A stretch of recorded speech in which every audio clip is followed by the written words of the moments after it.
Juma yesimini aketi enti usumu ansumyo abunebe mawanya aketi yapa ewa asasiso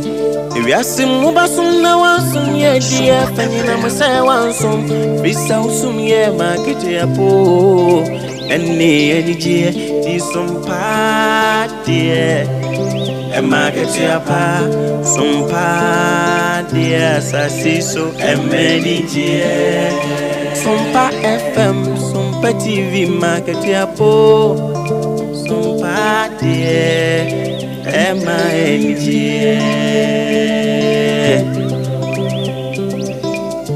Dichim wafidi ene to Sompa FM and TV, nebema wenijie, ene aketi yapa, nebema wenijio, sabra boy mo dajini. Be natural, so no dear when ya Bemma when it I catch your panso come and market your pa, our fiddy in it or some pa, FM and TV. Why so?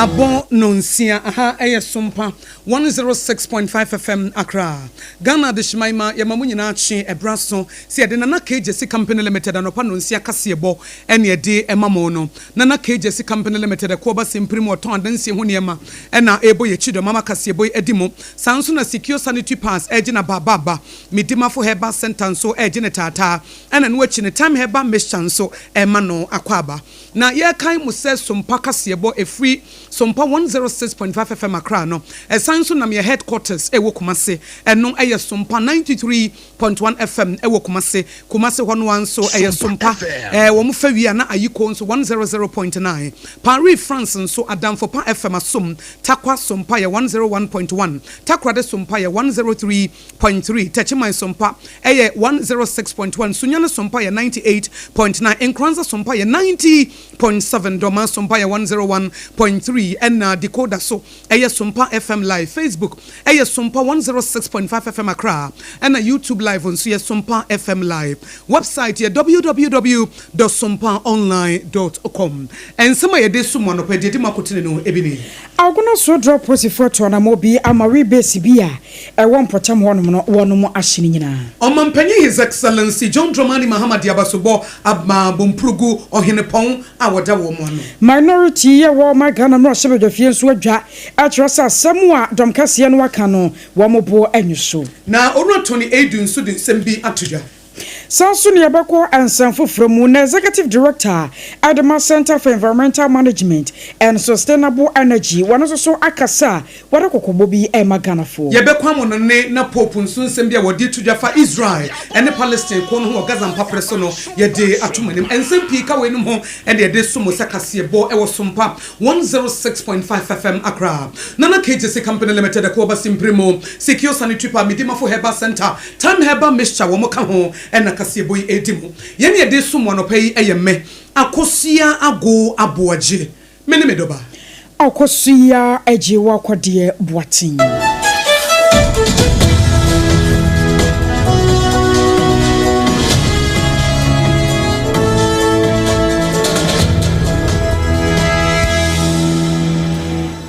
So and some no I say I'm gonna so drop was for year 150 month more asase 8 na mobi nam so ama enipa nan bia was so say when some table boy wodi hu dwa e won potem honom no anam so akwakwakire wo mu na wokire wo mu a wamana so honom a we base bia wokire say waye no won potem honom no makomako edu ana aposifo akwakwa sese dodo no apepaja ede asomwo etrose ese mabunu ama mabunu no akasa setena wo mobo ewo agona sodo ne fafremo yade a eha dwene ye na ebra aposifo ekoye no na agona sodo district police commander ASP Vida Yankee anafe district crime officer ASP Erica Nab wo mo enedi animu a wone aposifo ankaye atusa anamono na wone mo chemo se woko agona west kroponi mu ewo emfifi mantamu a sane ye we base no one mo se bia sesie ewo ho no nyasem keto makura ene obekọ no obi abo no sesen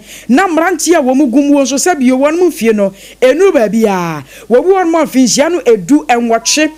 ebi kura de finhia nso nyina sankoda ne go won mu a chese ye kire wo mo kwan abonsam table bo wi yi bi wo mo so ba no no mo na won ma ye fine enti enu na kan ho bie ma posifo ye se da bi won mo ntena se ma fofo medane Ghana fo kwa ye sanse ba bia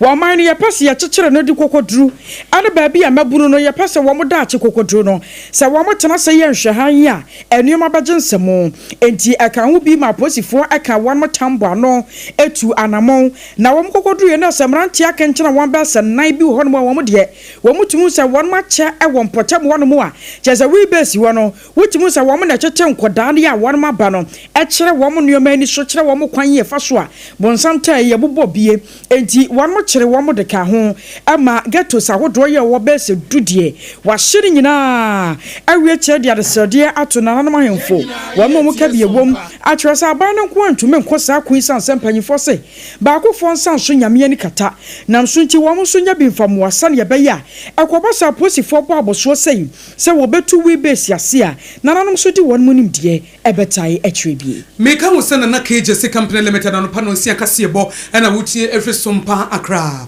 na yeto aso no mampanyi his excellency John Dramani Mahama nsembia todwa na wo kire mu se mompurugu hene modern bo a wo eso ani na mampurugu se wo hye overlord a woda wo mo no a se ne wo presa asumdwe ebeye adwuma no na ese fata se ye bona baso fi se nipa ya de a wo sayeye wo se papa yi wa fato no ho so a wa ye na de so akase se asumdwe mapa eye adwuma ewo oman Ghana mampanyi his excellency John Dramani Mahama edisansemi etodwa ebra bumpuguru overlord wo to anamon na oba Jubilee House ene ne betena siedi nkita ho enkita wodie ni mu no ene se papa wa chede ye frani impanenie a ye frani leadership no a eso kase a eda na beti so no wode ye adwuma so ne adwuma den na wo presa asumdwe be ye adwuma na ade hye wo mpurugu ne mpotamo nyina no wo mo betimi enya hoto. Only a reaffirmation of the long-standing bond between the state and traditional authority, but also a powerful symbol of our shared commitment to peace, progress, and the prosperity for the people of the Mampurugu Kingdom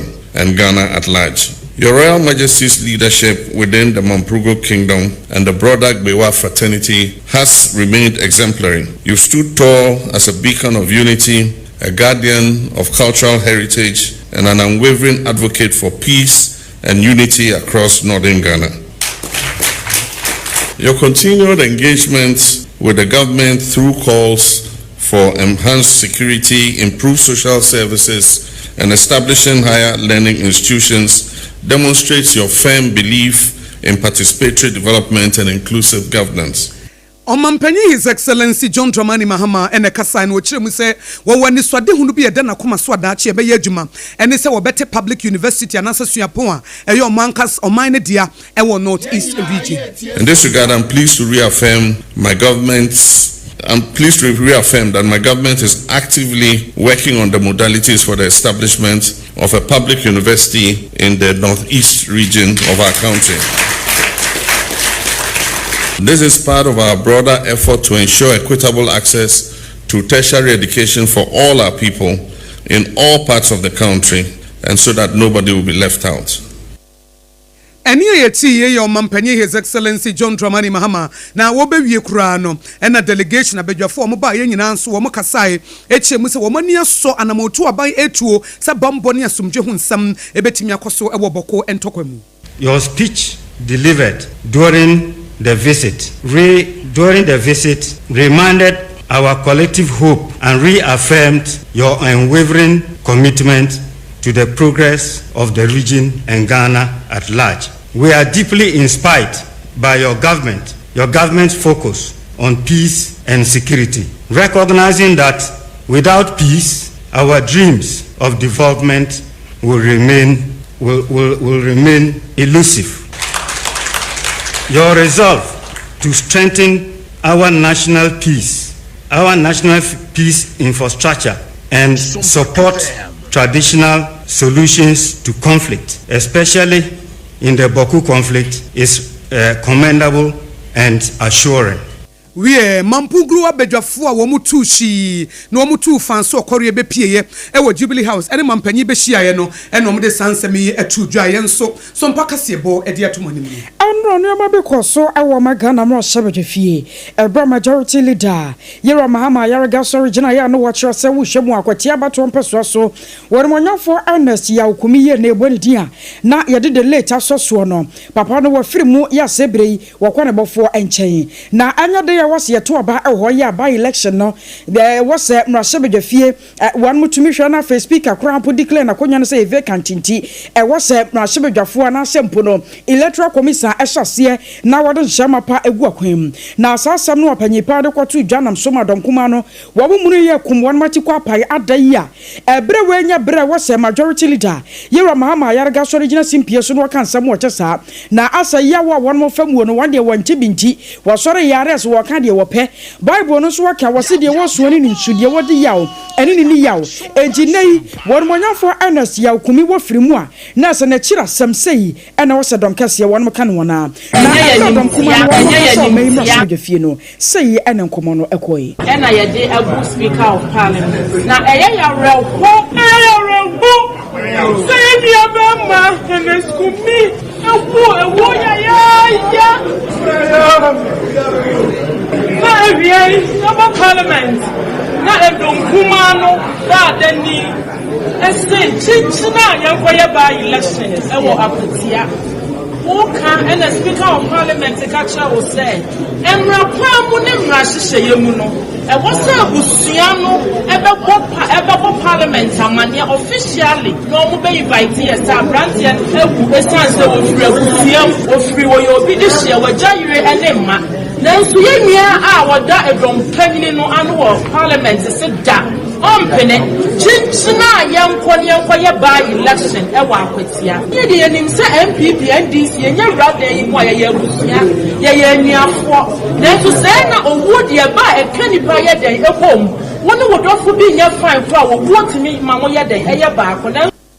Awusua warrior dom kuma ye wo maga na mrashebedwafie na ye tenen kana tobo constituency no mrashebedwane ye woda no woba pa Gloria owusu ono na kasaye ye tonsu na ye koyanimu a former senior presidential aide Dr. Tony Aidu na Dr. Tony Aidu nsemo de to dwane se wo hye mami Mavis Hawakum sene kwan a ablekuma north abato no ye to aba ba elections no ye bi ye be fa ne sampo evisa abato mpeso aso police station be ye dunkono na electoral commission kasi ye nkoto na mami nipa bi fa se bo kwan so bro no a wo se antwaye kura NDC amanyokuo no etutrosem ene sakasaka ne hroye enya de wo sososo etiza wo hye Rambo Star ne ko mo fanso a wo mo ebro mami ono NDC nipa nenso enya de a NDC fo mo hyehyeye ne se wo mo timi de mra ehye wo mo nsem evise wo mo nyina so ene se enhyehyeye ene asomdwe ene bamba ho nsem ebegina oje tu mu sampa mami ha Mavis Hawakum sen no ensem bebre batabata ne ho eba amonyosemu a se de wosi aye ne ho no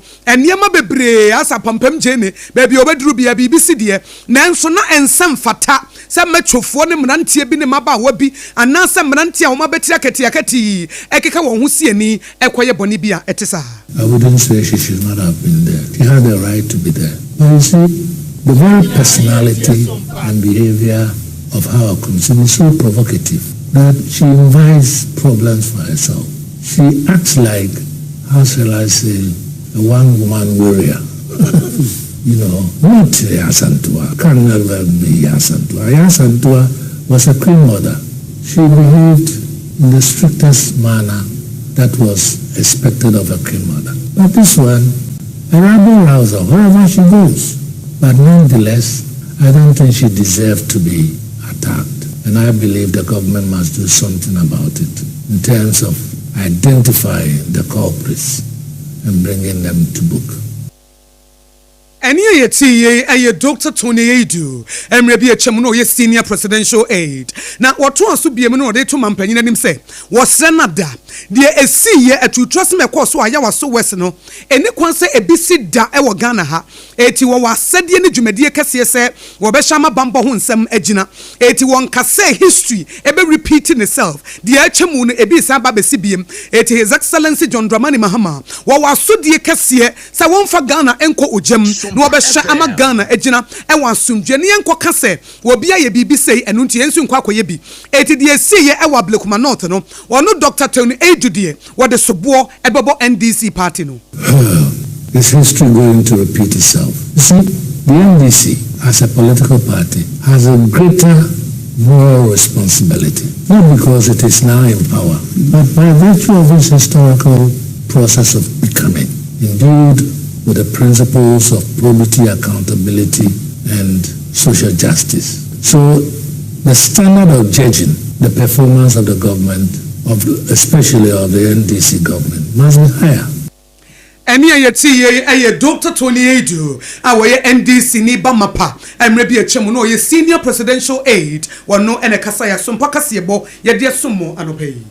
Center for Environmental Management and Sustainable Energy, Executive Director Ayora Benjamin Insia, na Papa so anabo koko atra bayin, wase woko National Petroleum Authority one makachia, just katashana project dream dia kan bi kwaso, ya wasa Ghana ba man niku ho pa, wase wo hwemu afibia no sika no one manya kura no, na nya 10 billion Ghana cedis. Now sa sika ni nyina no one mu so hwe, ebe wie chenase ya mane bi nkwanta, na afezo kura ne mu akontabuo no, na akwa bisi basa. Anam so ama wachirase emre bi atwemu opanyi kwantrofo a na MP wadano Dr. Mustafa Abdul Hamid papa no ewose yetimi hwehwe ne nsemu ne yebisa ne nsam trips a wodo anu okokoko ewo nkrofo mamanso no na buru bese wo ha ya ne nyina no eye Ghana sika. Okay, we've created MPA as an organization. The establishment to based on 691 is established to be corrupt. And we be on the Bekohono. Car MP, every 10 billion Ghana cedis annually. On top, Basikai Banhono, every 10 billion Ghana cedis. So some of these reporters, these accusations that OSPD ban, here for my parcel, may reform the institution once and for all. Because they are reforming institution now. OBPA didn't go UPPS. The fellow will be corrupt in future. Because Ghana ban is a free neighbor. OBPA didn't go MPA as chief executive officer, Obedis Kano. I was your Executive Director at the Center for Environmental Management and Sustainable Energy, Ora Benjamin Insia. We can also see boy which if Sompa 106.5 FM so Nana KJC Company Limited and Opanonsia Kasiebo and a Wuti and a dance who near my chance ye Nana and a tombi or Ghana ha ne Quaba Simprimu ye bonity at the Kansam a Quaba Simprimu for Juman what ye it is a yana do apply with building wire cement iron rods and also roofing sheets a hotuano and no any here Nana KJC Company Limited the Ton Safro Sebra where free consultation and a free delivery it Ghana had the depo Kasia in ano a Quaba Simprimu Primuja na so awobo adwuma me hye won kom sa wonsu besi wodan awie na wankase wakwakotena wo fie na momuno enam se wode ho bodondon sa wonti na Nana KJC Company Limited nkyina gu ne sunti na wode wani ache wono akoto afiri ne ho preko woto afiri ne ho abakade wona wo sene no Nana KJC Company Limited adwuma no wote ase Ghana fo amowa mono ne a mafa contractors se wo musi dan ma mono monka nkyere wo mo se adansie ho niema no wo mo pa ba bia kwakoto no a wo mo nkoto ewo Nana KJC Company Limited wo betimi afa no ewo 020435540 020 4355040 na wodem woba wa hotoso ne wani da so any secure sanity pass adenti no asori anopa no sha atade fita na wo confidence level nyina e wo fom na wontimi nante wa kokodroma dentia wonim se wobu wonsa wonim se epokoko no wotwam na enam se sanity pad na wabɔ no wonnyi wo hunni se sanity pad ne bɛbɔ ho ban wonnyi wo hunni se sanity pad ne bɛmo ye well secured wonnyi wo hunni se sanity pad ne bɛmo nya hotoso nti no na wo hye wachi kakra wotena se kakra na wo hwe wachi kakra eti nam nyina ehu asawoma san fie no ebekɔ ebra wodi secure sanitary pass na esiesie ho busumi bia wo ba bia wodi secure sanitary pass no esiesie won ho no wo wa hotoso se wo betimi anante akɔ bia wo betimi akɔ school wo betimi akɔ asɔre wo betimi akɔ adwumam wo bra won hye na chie evise pel cotton ne wo mu no ejije bibia no me no na ete sa gel no eye secure sanitary pass ladies we are secured eti anya nwanwa se nkwada ne nyina teenagers ne adult youth ne nyina se Omampanyi His Excellency John Dramani Mahama free sanitary pad policy na wodi aba no se wo che sanitary pad dia Ghana for mebunu e man so omo pe no eye secure sanitary pads mo am wo Kumasi a mo tie ye e wo ye headquarters wo Kumasi Sompa 93.1 FM no monko mama excellent cosmetics e wo Adum PZ and akwada so estate taxi station old Asempa pharmacy e ho wo betimi afrɛ mama excellent cosmetics e bra wo pe secure sanitary pads say ye retail and as a bulk purchase e wo 024 38 62158 e 024 38 62158 now with them secure sanitary pads be with supermarket corner shops malls and online shops ahodo ladies we are secured and me busa we say and obetimi didi kama na say time herbal mixture no one num be kama say one num time herbal mixture malaria no say ziba esi uso no one de busu bia wakwa no aba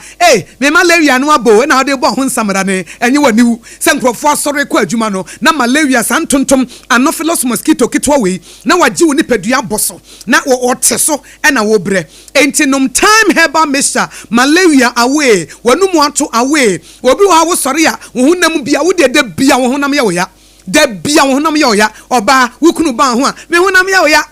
bema wo yire ba ho a me hunam ya me ya wo de no ya excuse num time herbal mixture na enya hoden se wo pe bia to ba bia ton no bia wo benya bi na mom time herbal mixture no betimi afre ebra wo pe dodo tuo e wo 0244 417669 e 0244 417669 na se wo kwa yare sabia dia e ya hye nso medimafo herbal center e Dr. Tamoda so be men no adwuma de wo nimu ankasa na Dr. Tamoda so e wo Kumasi agogo ene wo bo adwuma ene o te se enkranfo ofre no medimafo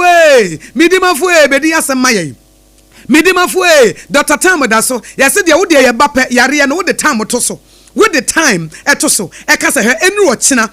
sesebra ha na stroke no na afri ho ochina sesebra ha na sisiyare na ekọ ochina sesebra ha na wukotodwe na gina so ochina sesebra ha na diabetes aye wakoa ochina sesebra ha na prostate watu ase de a ene Midimafo herbal center Dr. Tamoda so na yare bia aye krankro yare bia age waboso yare bia wo bre no wonfa abefo kwanso ne mfidie mu nsone so ne ema wunuo na enom na nya wayare sana watimi edi abo adwuma Midimafo herbal center pokwase mayira dendo ene yebo ni say ya taxi fo nyina trotro fo nyina mate fo nyina wa musi pokwase mayira from Midimafo herbal center e 0244774282 e 0244774282 and 05007272215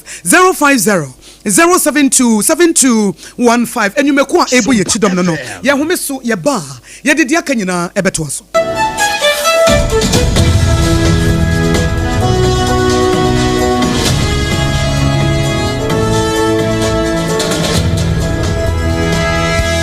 Munde dinam se menya foreign call. Hello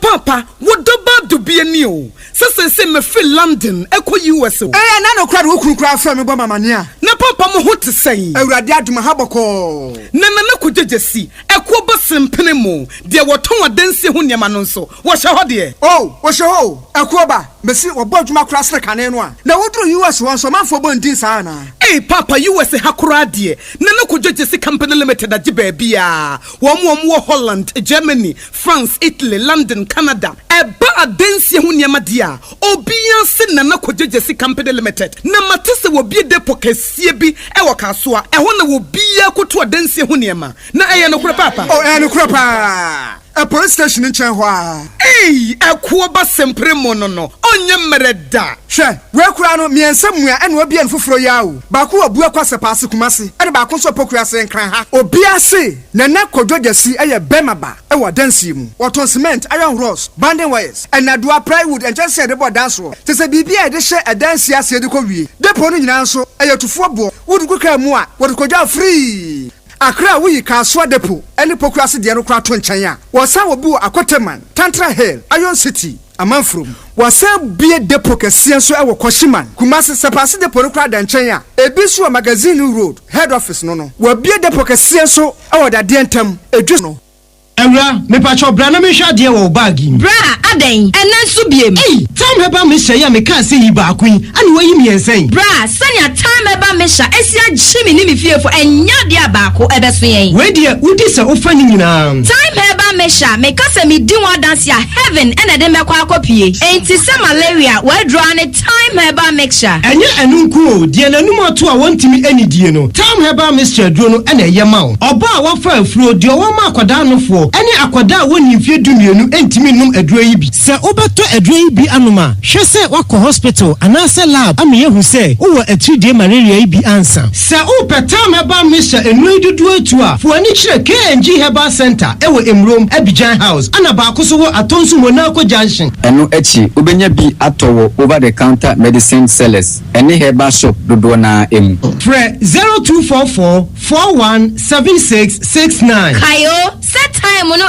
TIME time herbal mixture afi malaria fever bi adani ziba ewo munu betu akọ FDA agi ejadi nkratu yi atum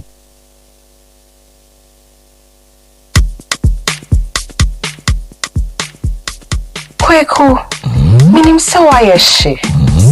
Me kwa manane. Na so ebony show ho embaso. Mane honsepeno. Ebony condoms comes in different flavors and available in all pharmacies, chemical shops, over-the-counter shops, and pubs. For bulk purchases, contact 055-230-0075. Ebony Condoms, Ghana's most pleasurable condoms. Make it worth it. We got peppermint, strawberry, vanilla, chocolate. We got peppermint, strawberry, vanilla, chocolate. It only the view is a condom. The condom only then it's not on, but don't support as a condom. Midimafo pokwase maira Accra midimafo pokwase maira Accra midimafo heba clinic aba Accra ani owuntie passengers egumi kai mu e ho na dodo na ekro ene sa Accra ne ne potem yedemu ani yedemu ampa de se de adutwam Atlantic International University America memu abo Dr. Adwoa Babaso honorary degree as a professor in biology in herbal medicine it is said here ayaresano aye more oh misi minim wife yekopa awo wanye 1 cedi nyinse ne betomu ansa ne yeties ka no mi connection na encheda nkoyie na esakakra ti say wa page mu amahode ambam connection ne mu de we obo wudi ba de kro wa ba do kro wudi ba do kro ye ke stroke nso de wa fa no small chese agidi wa wu ani de asie no yare bia etatia e wa Dr. Tamda so endi so diabetes hepatitis B prostate hypertension malaria yare bia kumasi say owo agogo opposite government school no ena nkra hanso obepiem e wo pokuase mayira kwan no so for doctor 0244774282 and 0500-727215. Midimafo Herbal Clinic. Wudimafo ne hwa.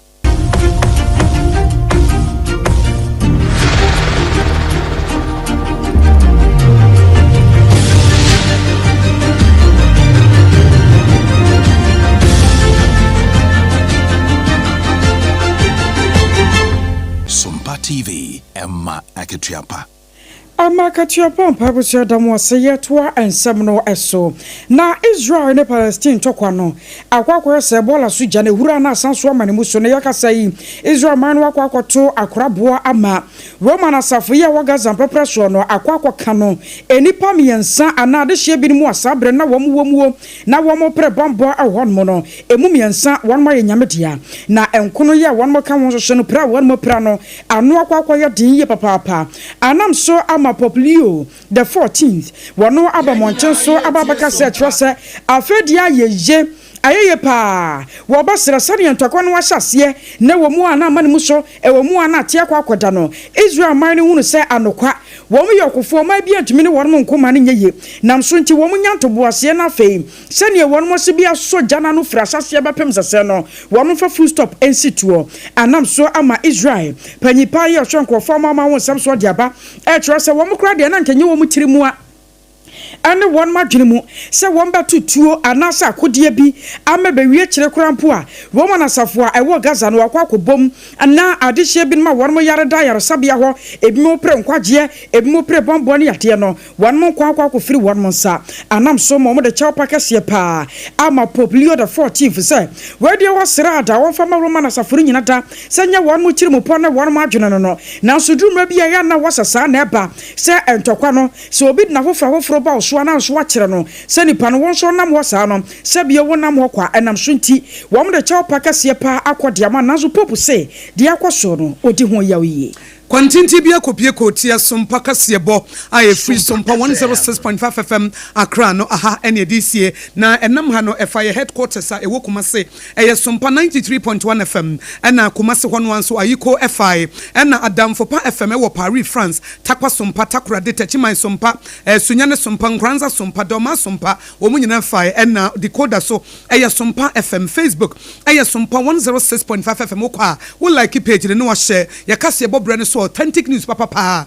na wonso ababetie bi na YouTube nso ye Sompa FM live ensema wuti ye nyina ya bone bede e de akoto your website e www.sompaonline.com na ensema de summo no page di makotene bi ene say former special aid e de president e Dr. Tony Edu wakasa na wache mu say kwanya mame mevisa wakumsen ya fa so ebro no e wa ablekuma not abatum no entwaye wobebo obi sobo a wode sobo no ebo wono ane party NDC amonyuko no Aposifo ye wo fifi manchemo diaba se sodru wan machire nipa na ma rebase bese dudie wa hire nyina Omampani His Excellency John Dramani Mahama nso achirem se Momprugu Overlord Ohimpon na yiri na Bohagu Mahama Abdullah Shariga wo ye obi a wo prasumdue enti wo bonabaso dom kuma ye wo magana no hye dafie nso se wo mura ho se majority leader ye Mahama Ayarega wonwono hwe na by election en wo dwene ho ensempi ka we no ho ne de sumu se kase bo wo Sompa 106.5 FM so na KJC Company Limited